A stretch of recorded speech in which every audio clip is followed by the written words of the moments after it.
Minister was with Anastasia Palaszczuk making a joint announcement on Monday about Olympic projects, essentially in the southeast of Queensland. Pretty unusual if you didn't have a quiet word to her then about this announcement we're seeing today, but we will see. It hasn't been a no so far. Let's go live now to Independent Senator Rex Patrick. He's in South Australia, not in Queensland. Rex, before we get to other issues, what do you think of this announcement? Well, it's like all announcements. It's basically trying to buy votes. I just hate the idea that politicians roll out just before an election and they announce public expenditure in particularly marginal seats. We ought to see a system in place where projects go through rigorous evaluations and then announcements are made in due course, not all stacked up.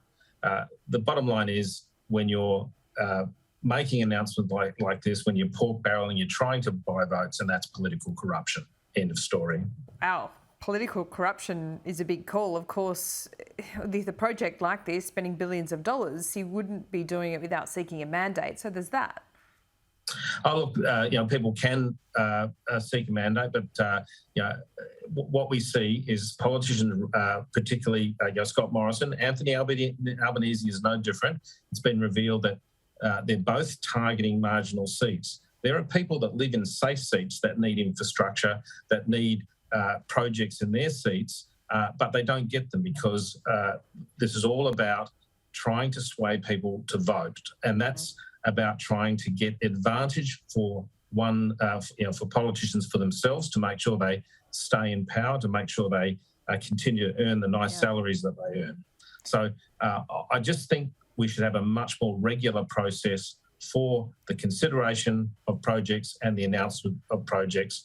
I think most people now are sick and tired of seeing these sorts of announcements when there are other major issues that need to be solved, things like healthcare, aged care, access to justice, climate change, a whole range of issues that need to be dealt with that are simply being cast aside. Well, it's been happening for so long. It's easy to get used to, but you're right. I'm not sure how you fix it.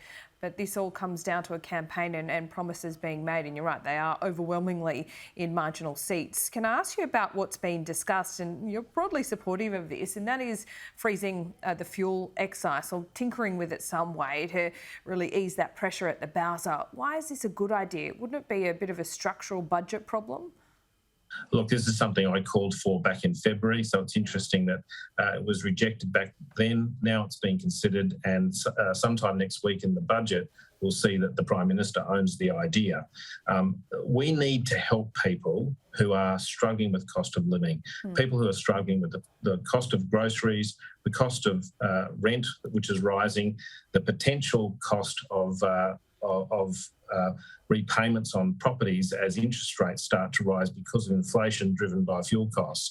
We need to give relief at the Bowser. People are paying $2.20 at the Bowser, and so I've called on the government to, at the very least, halve the amount of fuel excise for about 12 months. We know that things are bogged down in the Ukraine. That crisis is not going away anytime soon. Fuel prices are going to remain high, and we have to have some form of relief. 44 cents every litre. That is not going away, and it is frighteningly expensive when you're driving around the streets on your way to work. But why is this the best mechanism? Wouldn't a one-off payment be better? Because it's not just fuel going up. Food prices are going up, largely because of fuel, but those supply chain issues persist as well.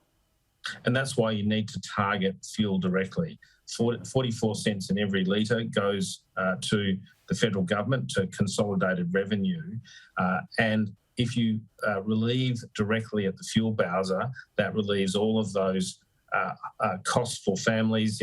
Families can't stop going to work. They can't stop taking kids to school. They can't stop going. Of course, but Rex Patrick, it's all taxpayer money, right? So why wouldn't you just give them a one-off payment, a couple of payments over the next 12 months, rather than doing it in a tax deduction kind of way?